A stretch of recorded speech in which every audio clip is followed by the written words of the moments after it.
इस हफ्ते सूर्य को लगेगा ग्रहण, मंगल और राहु में होगा नक्षत्र परिवर्तन। क्या बुलियंस में फिर आएगी बड़ी गिरावट?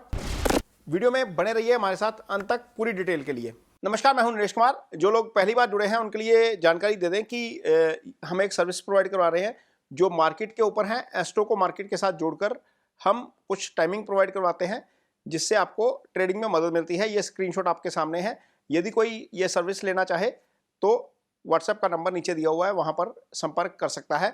इसके अलावा हम एक जो है वो तारा चक्र प्रोवाइड करवाते हैं। इससे आपको अपने फेवरेबल और जो अच्छे दिन नहीं होते, नॉन फेवरेबल डे होते हैं, उनके बारे में जानकारी मिल जाती है। यदि किसी को ये सर्विस भी चाहिए तो व्हाट्सएप पे संपर्क कर सकता है। यूट्यूब की मेंबरशिप जो है वो भी ऑन है और यहाँ पर आप क्लिक करके उसके बारे में पूरी जानकारी ले सकते हैं। अब बात करते हैं पिछले हफ्ते गोल्ड और सिल्वर के परफॉर्मेंस की। हमने देखा कि गोल्ड और सिल्वर की कीमतों में पिछले हफ्ते जबरदस्त तेजी देखने को मिली। गोल्ड लगभग 8% उछला और सिल्वर की कीमतों में लगभग 10.5% की तेजी हमें देखने को मिली। जनवरी 2026 के बाद ये सबसे शानदार हफ्ता है गोल्ड और सिल्वर के लिए। और इसके बारे में, गोल्ड की कीमतों के बारे में खासतौर पर 6 जुलाई को मेरे इस वीडियो में हमने प्रेडिक्ट किया था कि जब जब सूर्य कर्क राशि में आते हैं गोल्ड की कीमतों में जो है वो तेजी आती है।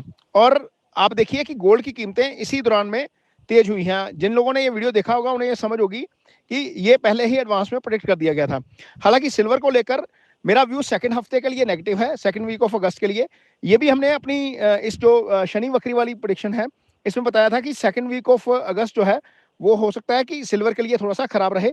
10, 11 और 12 की तारीख, 26, 27 और 28 अगस्त की तारीख जो है वो सिल्वर के लिए अच्छी नहीं लग रही। पर्टिकुलर सिल्वर के लिए, क्योंकि जो कॉम्बिनेशन बना हुआ है शनि और शुक्र का आमने सामने का, वो सिल्वर के ऊपर ज्यादा इफेक्ट करता है, गोल्ड के ऊपर कम इफेक्ट करता है। दूसरा, पिछले हफ्ते जो तेजी आई है उसके कुछ फंडामेंटल रीजन ये रहे कि अमेरिकी राष्ट्रपति डोनाल्ड ट्रंप ने जो है वो ट्रुथ सोशल पर एक क्लेम किया कि ओमान और ईरान के मध्य डील होने जा रही है और स्टेट ऑफ हॉर्मस जो है वो खुल जाएगा। इसके बाद उन्होंने कुछ न्यूज चैनल्स के साथ भी बातचीत में सेम दावा किया और फिर जेडी वेंस का बयान आया कि ये डील जो है वो फ्राइडे तक हो सकती है। इसी डील की खबर के ऊपर बाजारों ने रिएक्ट किया और गोल्ड और सिल्वर में तेजी देखने को मिली।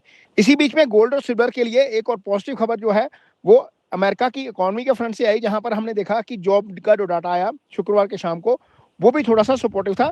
उससे पहले एक दिन जो डाटा आया था वो भी करेंसी के लिए नेगेटिव था और गोल्ड और सिल्वर के लिए सपोर्टिव था। इस कारण भी हमने गोल्ड और सिल्वर की कीमतों में इस कारण भी हमें तेजी देखने को मिली है। अब इकोनॉमिक इवेंट की बात करते हैं। 11 अगस्त को 5:45 पे एडीपी वीकली एम्प्लॉयमेंट चेंज का डाटा आएगा। इसके ऊपर नजर रखना बहुत जरूरी है। 12 अगस्त को 6 बजे कोर सीपीआई का डाटा आएगा। यही सबसे बड़ा इंपॉर्टेंट इवेंट है। आप इसको समझिए, ये महंगाई का आंकड़ा है। इस महंगाई के आंकड़े के आधार के ऊपर फेड रिजर्व की पॉलिसी तय होती है और इसी दिन सूर्य को ग्रहण भी लग रहा है। 12 अगस्त को ग्रहण भी है और 12 अगस्त को इंपॉर्टेंट इवेंट भी है। तो 6 बजे के बाद की टाइमिंग 12 अगस्त की बहुत इंपॉर्टेंट है। 13 अगस्त को 6 बजे शाम को कोर पीपीआई का डाटा आएगा। 14 अगस्त को शाम को 6 बजे कोर रिटेल सेल्स का डाटा आएगा। ये टाइमिंग और ये दिन हमें बहुत जरूरी याद रखने चाहिए यदि हम इंट्राडे ट्रेड करते हैं तो। अब एस्ट्रो देखते हैं। एस्ट्रो में बहुत सारी हलचल हो रही है।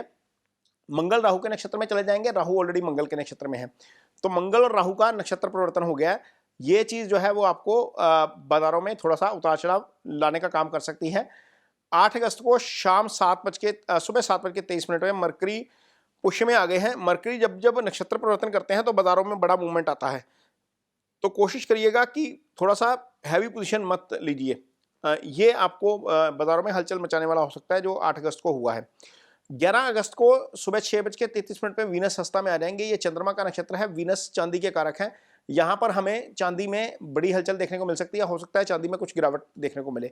12 अगस्त को 10:42 पे शाम को मंगल आर्द्रा में आ जाएंगे। ये इवेंट है।